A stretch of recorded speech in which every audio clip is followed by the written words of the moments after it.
while you are in the room. If you are not presenting, we ask that you mute your microphone, please. In addition, if you would like to have the most ideal view of the presentation, if you click the ellipsis, which is next to the hang up button, careful, don't click the hang up button. And if you select change layout, and then after that, if you click on sidebar, you'll be able to see the presentation on one side, and whoever is speaking will be at the top of the sidebar on the side of your screen. So you'll be able to see the individual speaking.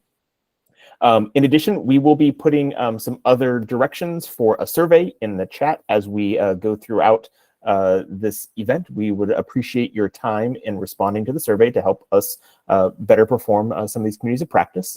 In addition, towards the end, we will have questions, but we will let Lemarque manage that here in a minute. With that, I will turn this over to Lemarque Campbell, who is running this community of practice event. Lemarque. Great. Thank you very much, Randy, and good morning, everyone. I am Lemarque Campbell. I'm the Senior Anti-Corruption Technical Advisor here at ABA ROLI, and today I will be moderating the event. So to get us started, cryptocurrency, with its potential for private transactions of significant sums outside of the traditional banking networks, appears to present a potential challenge to the current anti-corruption and anti-money laundering enforcement efforts.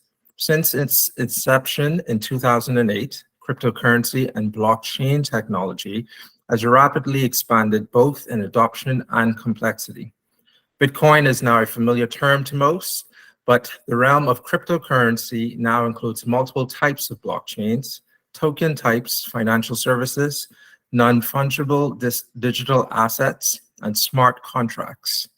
Entities wishing to launder illicit funds have also taken advantage of this new technology. So with that, today we are pleased to be joined by Daniel Wendt and James Tillen, both members at Miller and Chevalier Chartered, along with Meredith Fitzpatrick, the Director for Cryptocurrency Investigations and Compliance at Forensic Risk Alliance, and Peter Bott, a Senior Associate at Forensic Risk Alliance. The four of them will co-present their recent white paper on how cryptocurrency affects current transnational anti-corruption and related anti-money laundering enforcement efforts, which was recently drafted for the American Bar Association Rule of Law Initiative's JusTRAC Plus program. This meeting will consist of a 30-minute presentation by our speakers and followed by a 20-minute Q&A session. I would like to highlight that Meredith and Peter are well qualified to answer your burning questions during the Q&A session about crypto and AML enforcement, as Meredith recently joined Forensic Risk Alliance from the FBI, and Peter previously created a program to track and monitor cryptocurrency use by international extremist organizations. So today's meeting agenda, along with the speakers' bios, are available at the link in the chat box. We, as Randy mentioned, we also kindly request that all attendees complete the participant survey after the meeting via the link that will also be placed in the chat box. And with that, I now turn it over to Dan. Thank you. All right, thank you. Thank you, Randy. Thank you, Lemarque. This has been really great to be part of this exercise and writing the white paper and presenting today. I'll quickly say, I understand there's a lot of State Department people in the call, and my daughter is a junior at the School of Foreign Service in Georgetown, so I get a lot of extra credibility doing this event. She was very excited to hear about it. I also want to thank our Miller and Chevalier colleagues, Dan Solomon and Facundo Galeano, who helped with the white paper but are not presenting today. And part of the reason is that James and I are presenting on the legal regimes and some enforcement efforts, but the real stars of the show, as Lemarque indicated, are Meredith and Pete, and we learned a lot from working with them. It was, and so we will get through our parts quickly, and they will carry most of the weight today. And if you have questions on some of the legal issues, we can get into that in the Q&A, but we don't cover a lot of it in the presentation. We have some more in the paper. If we can go to the next slide. So this, I'll just give some background and context, and a lot of this is in the white paper, but overall, in the last 30, 40 years, there has been significant momentum for international anti-corruption enforcement. And in the white paper, we talk through the passage of the Foreign Corrupt Practices Act in the United States and the passage of and ratification of the OECD Convention and the UN Convention Against Corruption. And then also some of the developments in the UK and France and Brazil, which led to their own somewhat equivalent laws and also enforcement strategies and efforts, which have led to some very large international coordinated resolutions for large sums. And I think this is, when I started as an associate in 2003. It was still a very nascent practice and idea for a lot of companies, and now 20 years later, it's definitely, most companies have a CCO, they have compliance programs, they have robust anti-corruption efforts, and similarly, the United States, the UK, France, the Netherlands, Singapore, and so forth, they all have national laws and teams who are dedicated to enforcing it. So that's to say, there are big efforts against corruption, and they're making progress. And similarly, on the AML side, there's been a lot of improvements over the last 20 years or more to establish laws that allow national governments to pursue international bribery, money laundering, and other financial crimes. And James will talk about some of that more when we get to a midpoint of the presentation. Obviously, corruption is still a perennial issue, even without crypto. And in preparation for this, I pulled the stat online where the World Economic Forum estimates that developing countries through revenues, contracts, and such are deprived of almost 1.3 trillion in revenues and funds, and that's enough to lift everybody who's below the poverty threshold of $1.25 per day out above that threshold for many years. So that's just a sense of what's at stake. And then as Randy and Lemarque went into in some detail started to get into, which is there's an interesting issue of with these enforcement efforts are focused on international transactions through the banking systems, and the enforcement agencies get better and better, and there's more transparency. Is crypto a back channel for corrupt payments? And since COVID, there has been a decrease in enforcement when you look at some metrics. And so there's various theories for that. But perhaps one idea is that, clever, sophisticated, bad actors are figuring out to use crypto in a way that's not getting detected in order to pay government officials for corrupt payments. Myself personally, I was at an economic crimes prevention conference in London in June, and I heard from a chief compliance officer at a large crypto exchange, which is owned by a big bank. And he was talking about how transparent crypto is or can be, and that it's, as opposed to somebody transferring funds into the bank the old-fashioned way, with crypto, they're able to get a lot more information on the transaction history, not just one stage before it comes to them, but many stages. And they also insist on really deep level KYC, like know your customer information. So they, from his perspective, he was saying crypto, if done through these exchanges, is much more transparent against sort of the reputation that I had, or the kind of the general understanding. And I know a lot more after working with Meredith and Pete, and they'll get into the details of what this means. But that set the stage when Lemarque sent the invitation of whether we would be interested in writing a white paper on whether, crypto is something that might be enabling corruption or money laundering. We jumped at the opportunity. I happened to see Meredith and Pete present for our firm around the same time, which I'm very grateful for. And Meredith and Pete agreed to jump in. So I think the answer will be, very nuanced. And so I would encourage you to, there's going to be a lot of details here. I would encourage you to try to pay attention to the terms and the structures that Meredith and Pete are going to talk about, because that's very important for assessing whether there might be channels for corrupt payments to go undetected these days. And with that, I'll turn it over to Pete. Yeah, good morning, all. It's a pleasure and honor to be able to speak to you today. Before I plunge straight into the crypto definitions and terminology, I just want to give a quick snapshot as to why crypto matters, not only at the holistic investigations level, but specifically for those performing anti-corruption and AML enforcement activities. So crypto has come a long way since Bitcoin's introduction in 2008 and is forecasting to continue this high-paced proliferation across global economic sectors for the foreseeable future. At the corporate level, 75% of retailers plan to accept crypto payments over the next 2 years, with 44% of the top public companies actively using blockchain technology.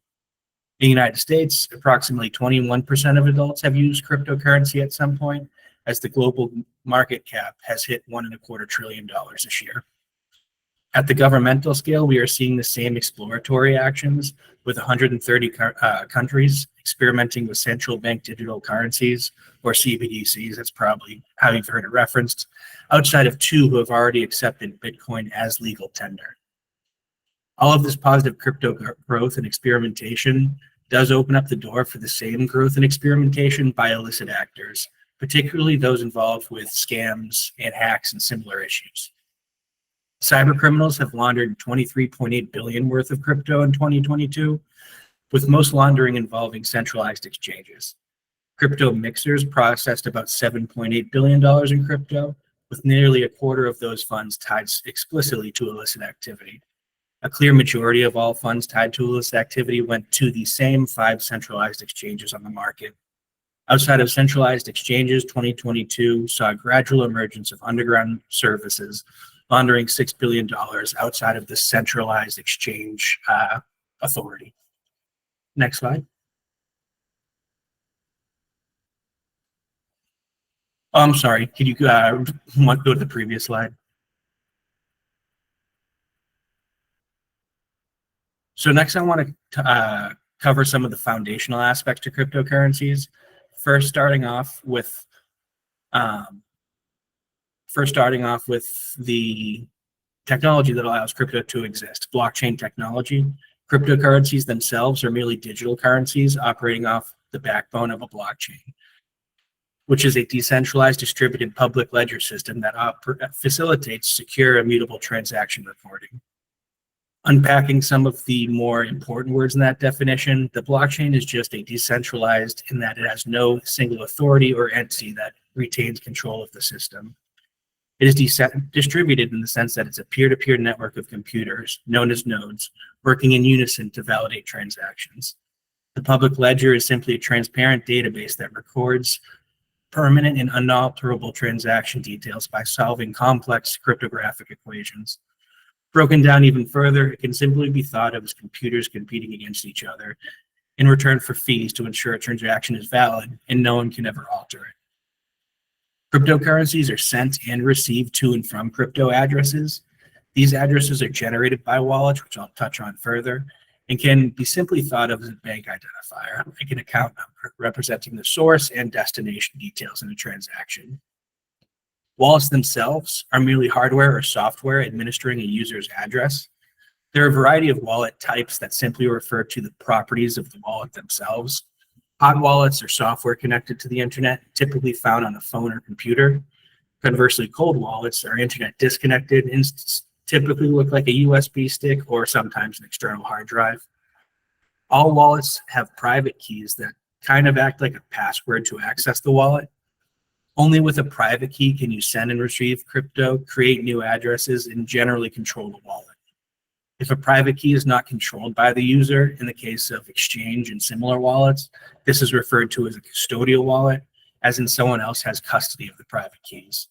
If a user directly controls the private keys, then this is simply referred to as a non-custodial wallet. Next slide.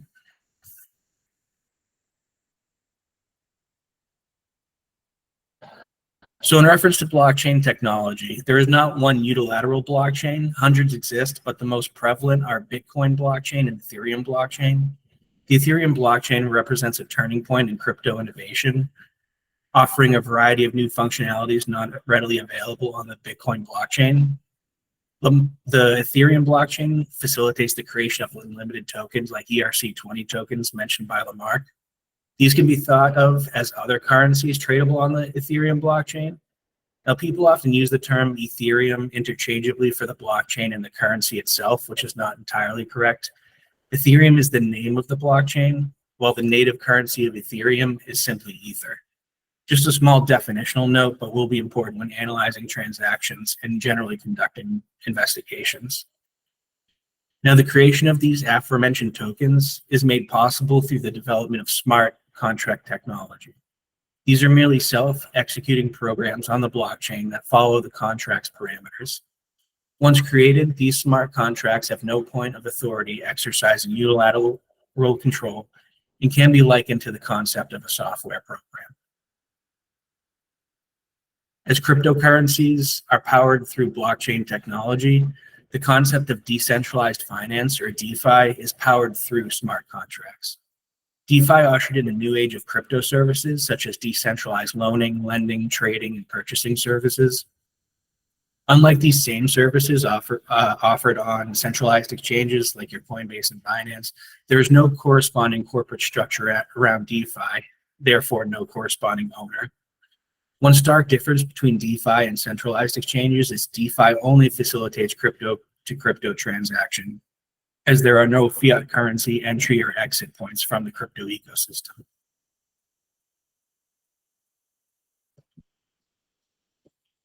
Next slide.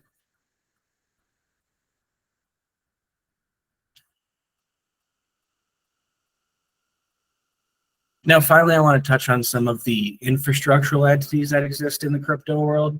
An umbrella term used by the crypto community and its corresponding regulators is the term Virtual Asset Service Provider, or VASP. FATF has an in-depth definition of a VASP, which can be simplified down to any entity that facilitates crypto conversions, transfers, custody, and sale. Centralized exchanges, as the name suggests, are crypto services with a centralized authority and no corporate structure, like the aforementioned Binance and Coinbase. They will maintain at least a baseline of KYC and AML processes and are mostly applicable to legal process inquiries, depending on the legality of the service and jurisdictional parameters. Over-the-counter exchanges are entities that facilitate direct, often large denomination transaction outside the crypto markets and its volatility, and can be likened to other over-the-counter financial services in the general industry. Crypto ATMs can be thought of and are almost a one-to-one copy of traditional ATMs. They are operated by third-party companies and provide not only cash to crypto conversions, but also transfer services. That's kind of where the ATM to crypto ATM differences start. And finally, decentralized exchanges, or DEXs, are smart contract-enabled crypto services that do not have the centralized components previously mentioned for centralized exchanges. Now, there are a variety of other nuanced crypto services and entities, not only within the crypto world, but within these categories. But this provides kind of a clear snapshot of major crypto entities applicable to the world of anti-corruption and AML enforcement activities. And with that, I'd like to turn it over to our third speaker, James. Thanks, Pete. You go to the next slide, please. So I'm going to provide a brief overview of U.S. laws that may apply to the use of crypto in transnational corruption.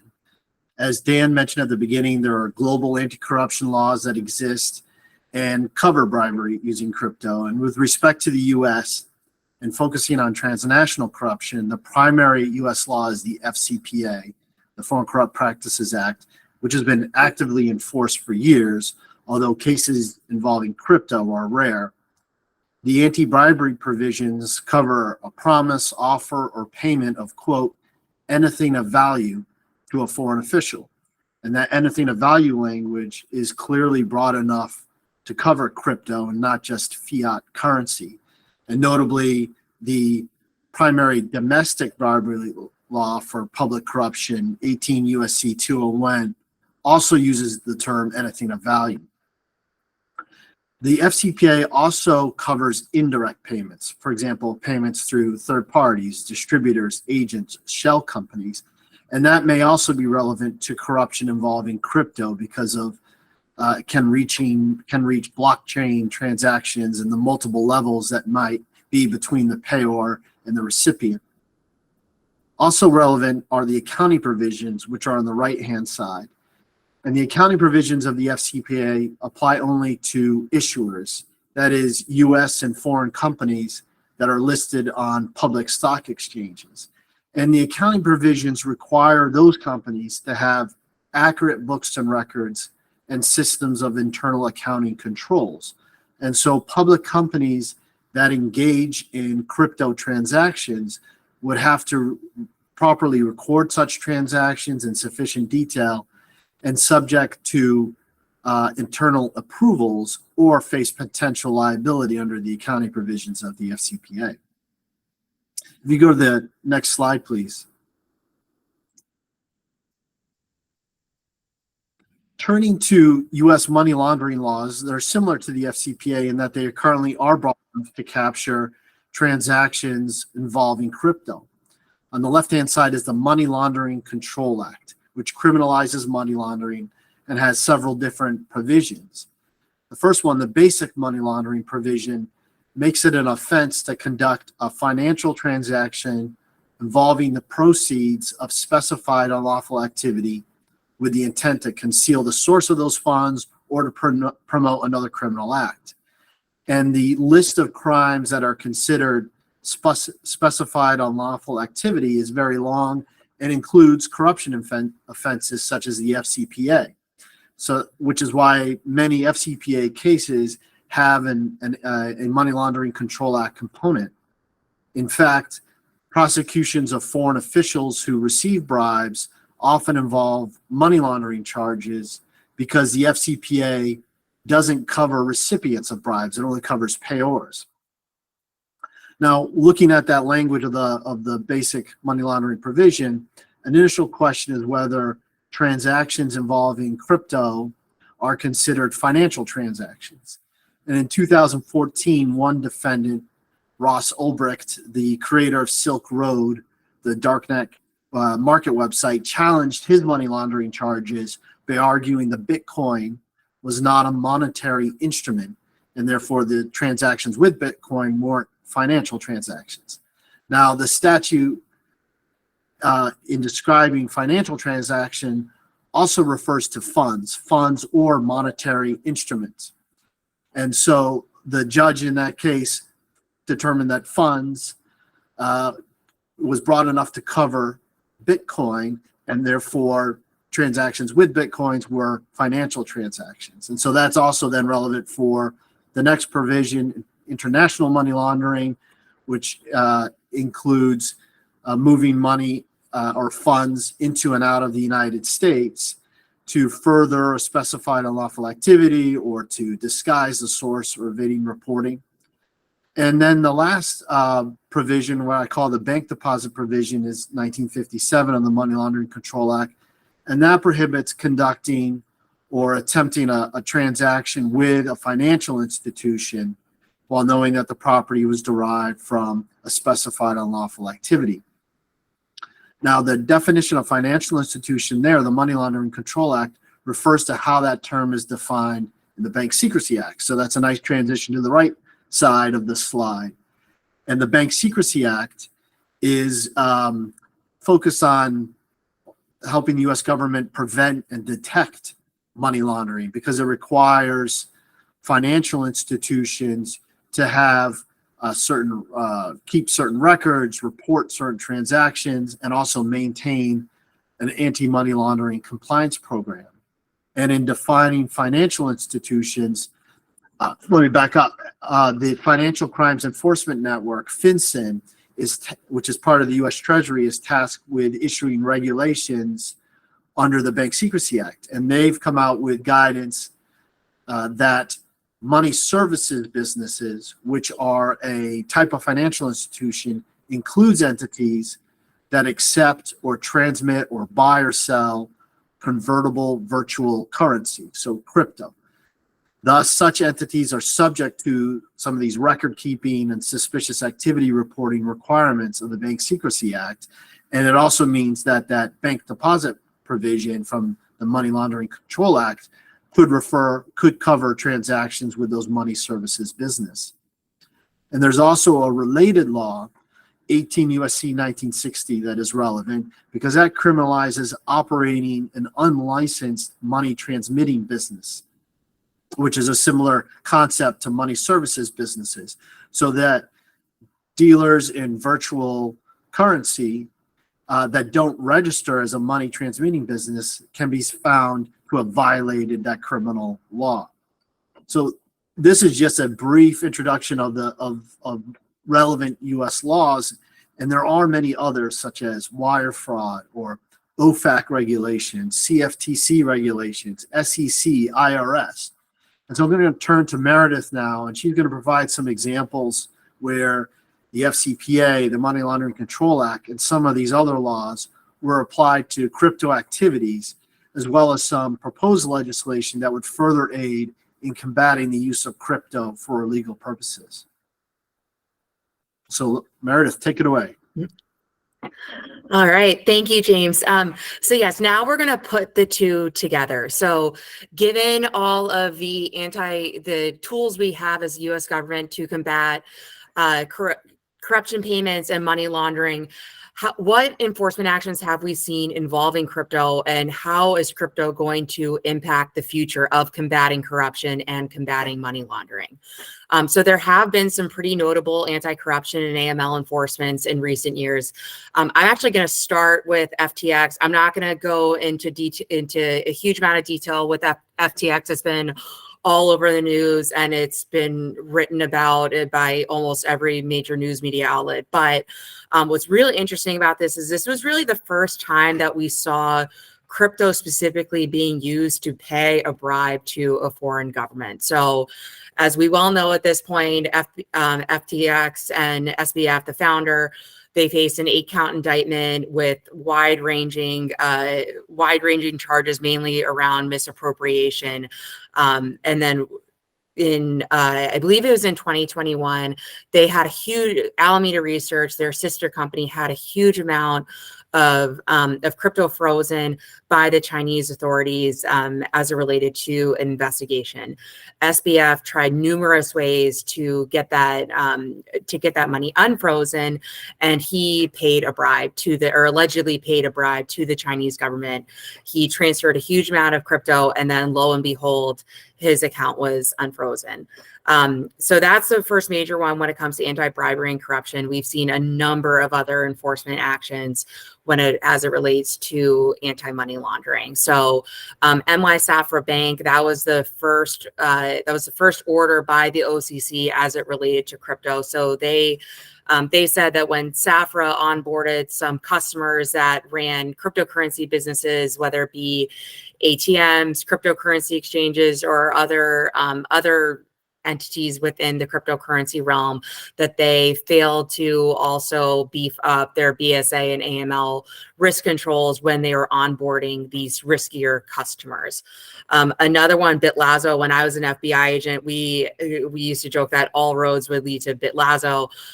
This was a cryptocurrency exchange that openly advertised the fact that they barely conducted any KYC or AML measures, and especially any marketplace that had a connection to Russia. We always saw things go through BitLazo, and in fact, FinCEN noted BitLazo as a primary money laundering concern as it pertained to Russia. Next slide, please.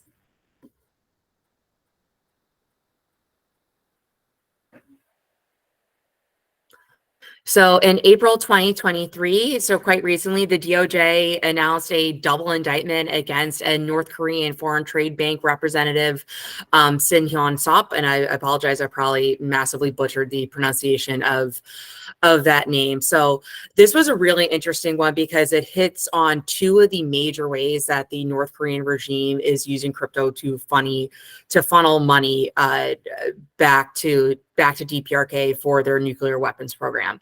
So the first one, as Pete mentioned in the beginning, over-the-counter traders, they are entities that largely reside outside of a centralized body that would collect KYC. And a lot of these, they're not known to work with the most reputable persons. They almost are, more times than not, they're involved in illicit activities. So the first indictment alleged that Sim and three other over-the-counter traders, they conspired to launder funds that were stolen in large-scale cryptocurrency hacks to convert the crypto to fiat, specifically to US dollars, for buying goods and services in Hong Kong that were later then funneled back to North Korea. And so over-the-counter traders, whether it be North Korea, and then when I was working Russian state-sponsored cybercrime, I would see them used a lot. They're sort of like Fight Club, where no one talks about them. You need to know, or you need to know somebody that knows. How you would find out about them, it's largely on these very exclusive, very shady darknet online forums, or they sometimes directly have ties to a government or intelligence agency and are exclusively used to transfer cryptocurrency and go from cryptocurrency to fiat currency out of the knowing eye and realm of other, the US, the UK, or other allies that are looking to combat money going back to these regimes.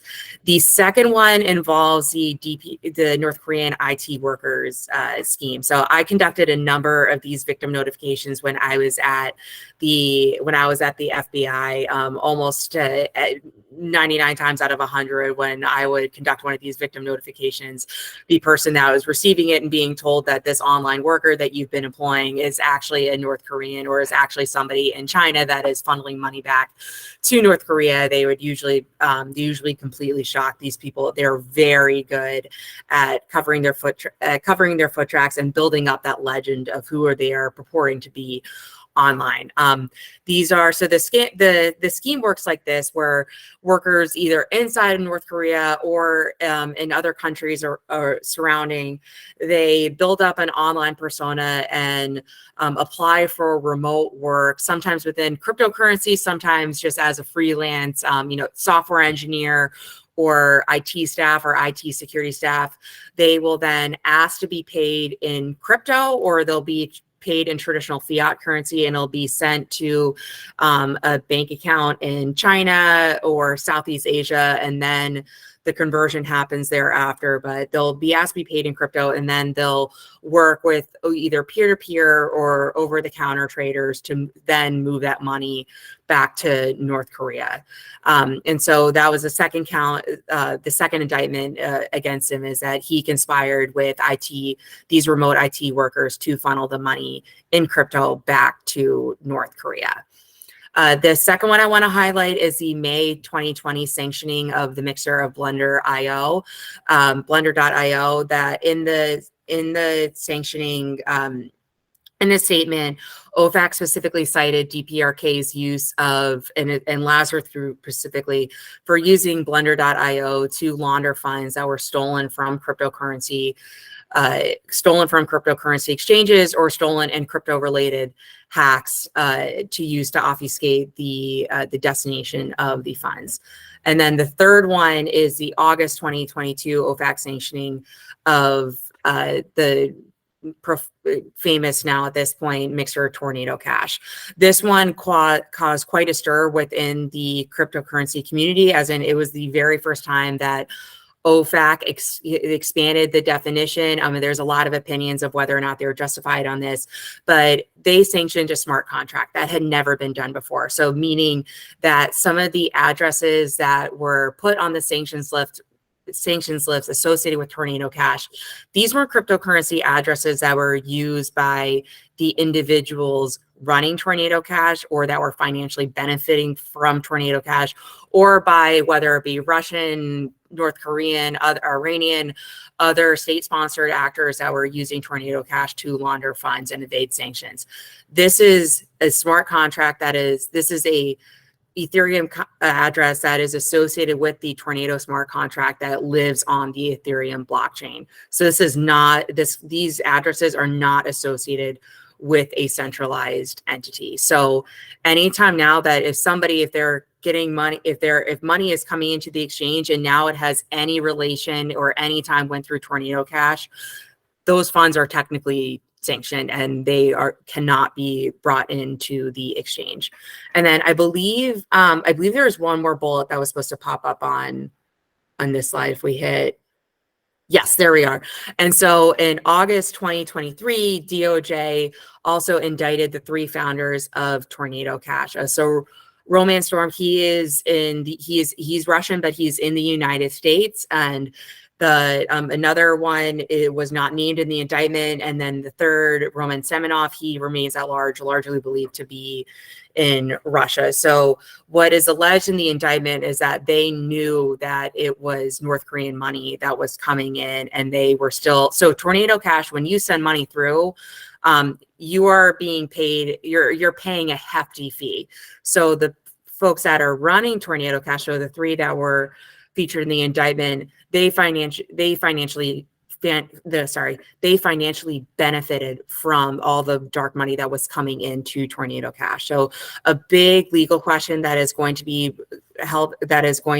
discussed during the trial is that whether or not creators of software are to be held liable for how this software is being used. I think the government, from what I've seen, they're trying to make a very narrow case that it's not necessarily all, they're not trying to bring about a broad case against all smart contracts and all DeFi instruments. It's about this specific one that was used by DPRK. And on that note, the common thread you're seeing on all 4 of these bullets is DPRK's use of DeFi to launder funds.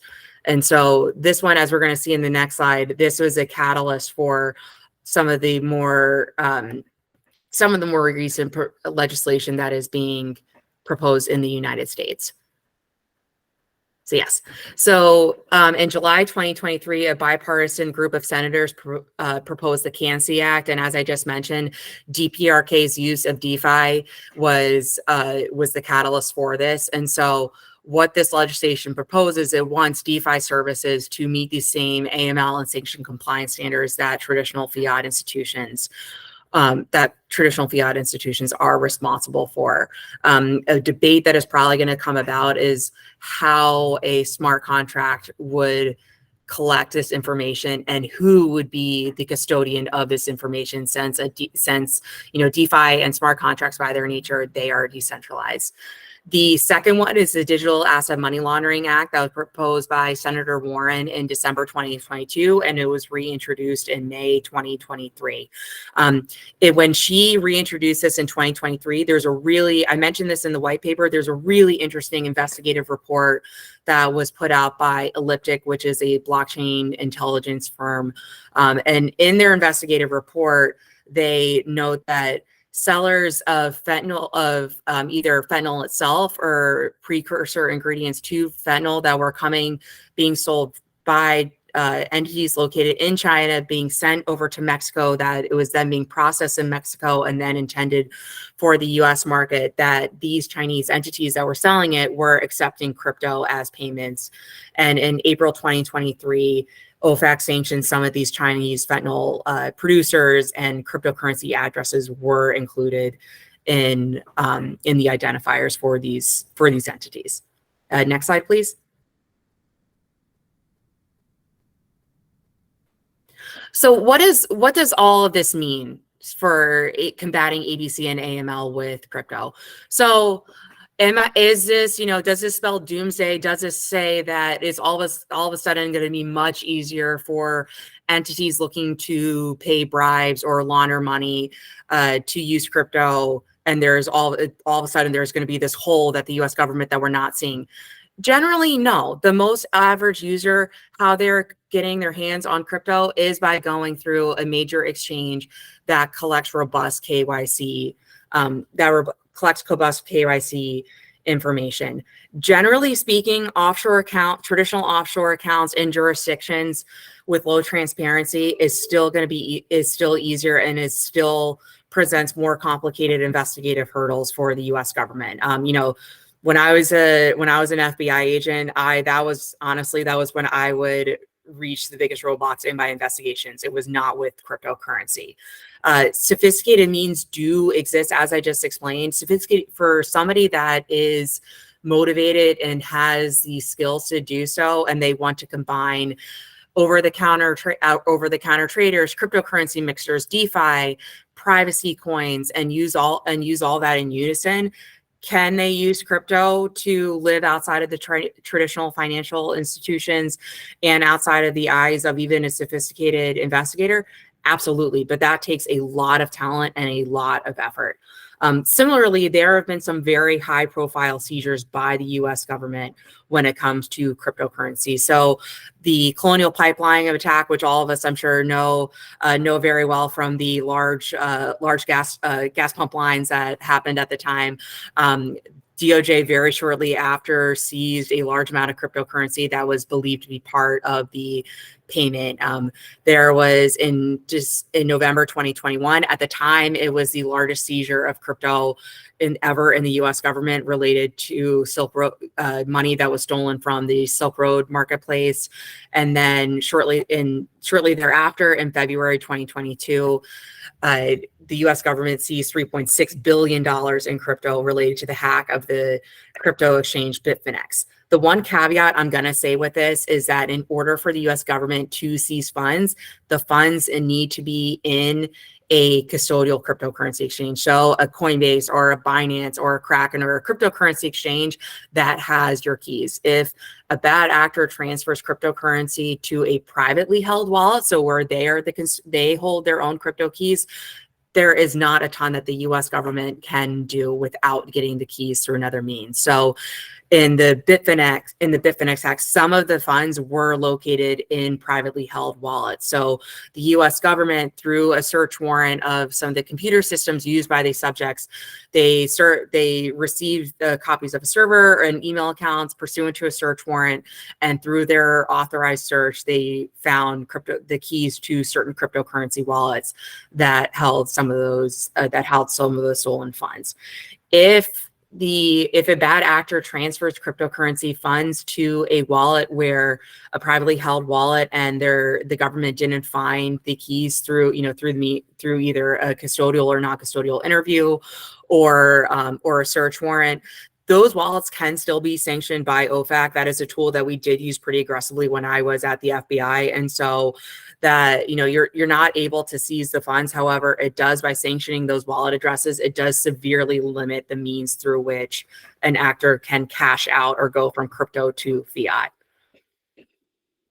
And so I know that was a lot of information, and it's a very new and niche area. So with that, we're happy to take all questions.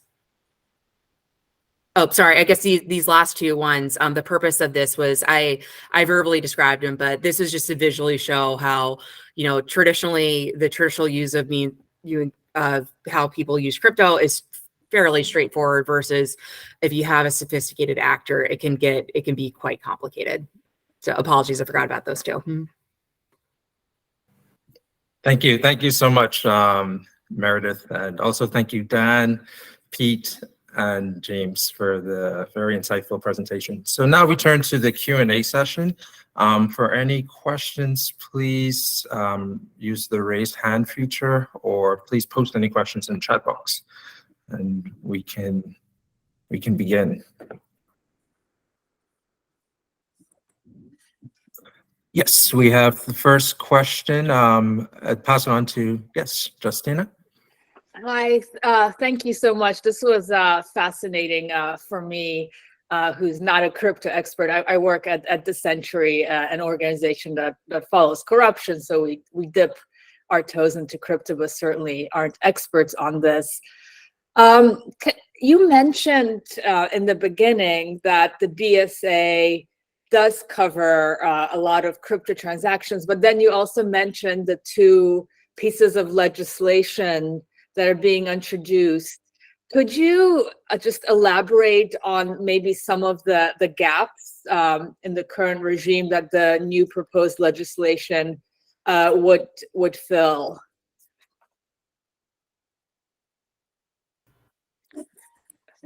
Sure, I can, especially for the CANSI Act, the first one, that one is specifically targeted to DeFi. So we're seeing most of the implementation with the the BSA requires. That's mostly with a centralized exchange. So an exchange that is accepting can be used to on-ramp from traditional fiat currency, so you can hook up your credit card or your bank account to your Coinbase account. And so that's where that really comes into play, is that fiat to crypto conversion. What the CANSI Act is specifically targeting is DeFi institutions, where there isn't necessarily, I mean, you can go from a stable coin, so a cryptocurrency coin that is pegged 1-to-1 with the US dollar, but you're not necessarily going from fiat currency to cryptocurrency. And then also by the decentralized nature, there is, so there, you know, for like Uniswap, for example, there is a Uniswap website that you can go to, but you don't necessarily need to interact with the website. You can interact directly with the smart contract. And so that's where that, what that act is trying to do, is saying, like, even though there is no fiat to crypto conversion, we still want these organizations to know who their customers are and enact traditional AML procedures. Thank you. That's very helpful. Mm-hmm. Thanks.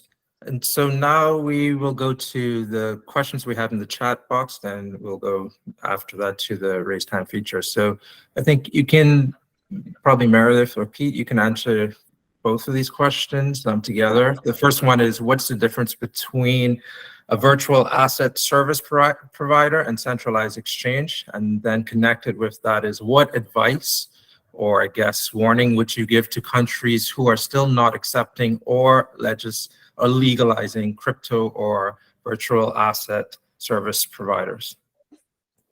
Yeah, so for the difference, a VASP or a centralized exchange is a VASP. It's kind of like an umbrella term for a host of the financial services, crypto ATMs, over-the-counter exchanges.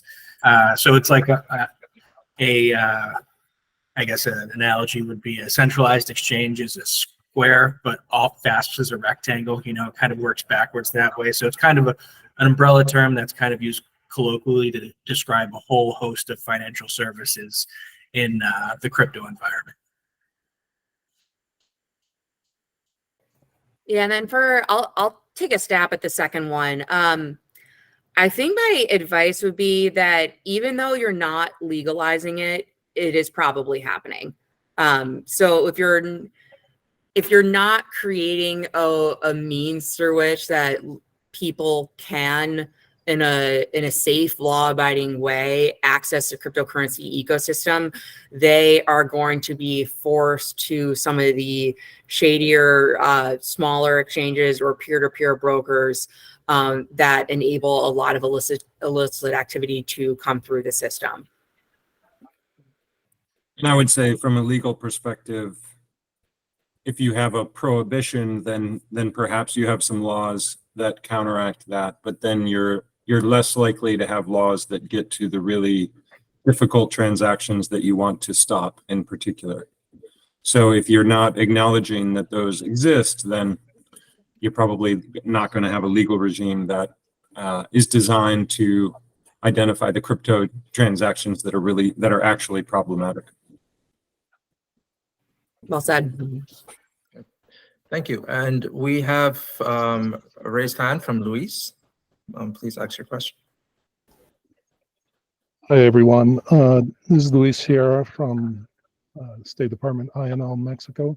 I run the money laundering programs here, and we do and are designing several crypto investigations related courses for the government of Mexico. But I'm of the belief, and this may not go over well with the industry or certain people on this call, that crypto itself is a massive Ponzi scheme and fraud.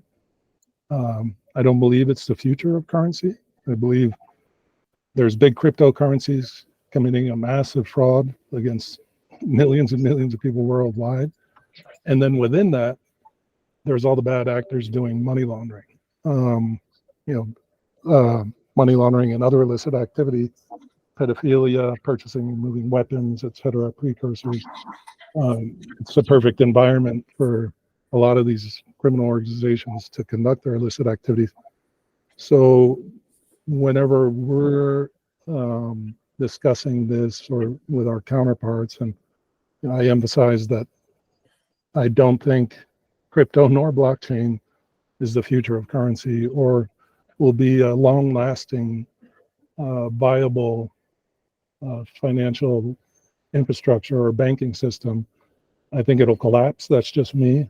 But nonetheless, in what we do here at INL in designing programs, we got to deal with it, and we're designing training programs for our counterparts to investigate illicit activity taking place within the crypto world. So that's just my 2 cents, and I was wondering what people think. I'll go first because I probably have a shorter answer, but Meredith or Pete or more. But I think going through this process myself, I'll just address one little part, which is that in talking with Meredith and Pete and learning how much information can be gathered both publicly and privately to track down information about transactions, and the way that actually, the government can seize funds. I think both of those things undercut the big parts of the attractiveness of the digital currency, both the privacy and being outside of the government banking systems or reach of the government enforcement agencies. So I think, as Meredith and Pete said, there's still ways that sophisticated users can achieve those goals of privacy and sort of free banking sort of outside of kind of national governments. But my sense is it's very difficult, and it's only for the most sophisticated actors, and for the most people like me, who don't have the time or the interest to figure that out, then there's really not as much motivation to do it. But turn it over to others. I completely agree with everything you just said. I mean, I think kind of for your question, there's 2 different parts. There's, is cryptocurrency the future? And then is it, does the way the technology, does it enable fraud by providing a place for people to hide? That I would say, when I started investigating crypto in 2017, I mean, the government, we went through this heyday of bad guys thought the cryptocurrency was anonymous, but we the FBI, we had some serious chops at being able at knowing how to trace cryptocurrency. Exchanges did have really good KYC information. I mean, for ransomware, for example, where we get the biggest investigative breaks is by cryptocurrency tracing, not by the forensic analysis of the servers of the company or hospital or whatever that got hit. As I said, there are, if a really talented and motivated actor with a lot of means, if they used a bunch of different of the different aspects of the cryptocurrency ecosystem in unison together, could they hide? Absolutely. Percentage of people that are doing that versus the not as operational savvy actors, I mean, it's probably it's like 2% or so. I mean, where we are coming against them, that's where we're coming against those, it is the Russian intelligence agencies. It is the most sophisticated cyber actors of North Korea. It is the most sophisticated Russian organized crime, like online organized crime gang. So the answer to that is it really depends. But as far as our ability to investigate crypto as opposed to cash with the blockchain, just how much it's a boon to investigators that know how to use it. Good. Thank you so much. And I think either for Dan or James, there's a question regarding the proposed legislation. Is there an extraterritorial application to the proposed legislation?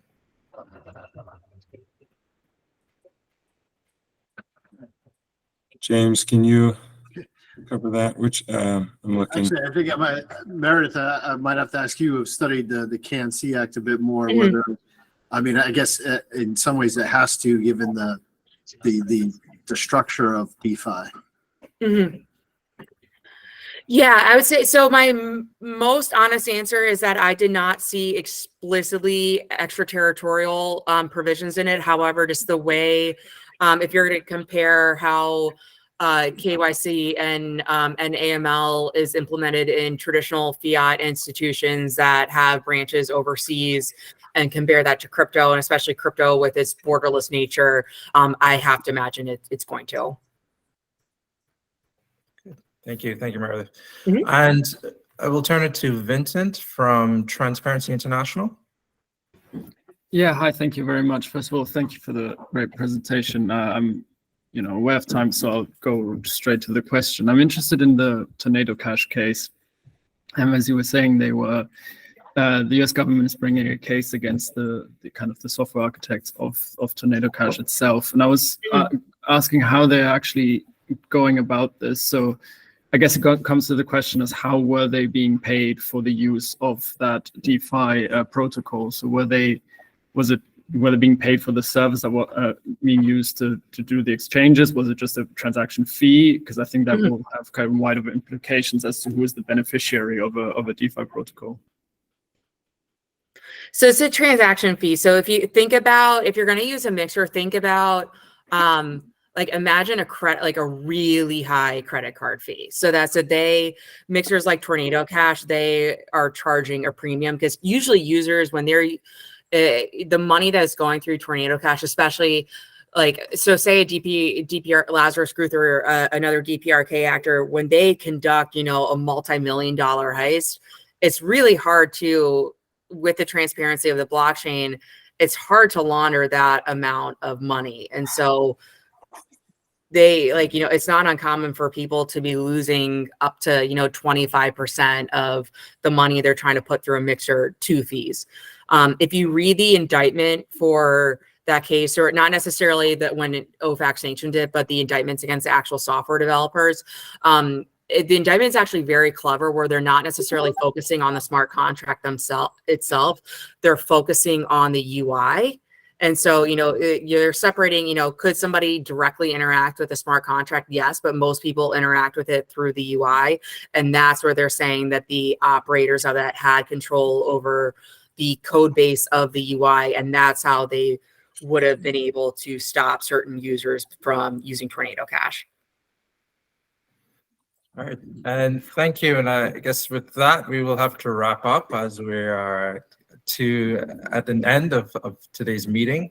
Really want to thank Dan, James, Pete, and Meredith so much for the insightful presentation on exactly why crypto matters. Looking at the nuances of crypto and also the linkages between FCPA and US money laundering laws and crypto, and also the enforcement actions that have come in place as a result of crypto and money laundering. So thank you all for insightful presentation, and want to thank our participants as well. And please complete the participant survey. We'll be very grateful for that. And thank you so much for attending this JusTRAC Plus community practice meeting. Thank you. Thank you, Lemarque. Thank you. Thank you, everyone. Thank you, everybody.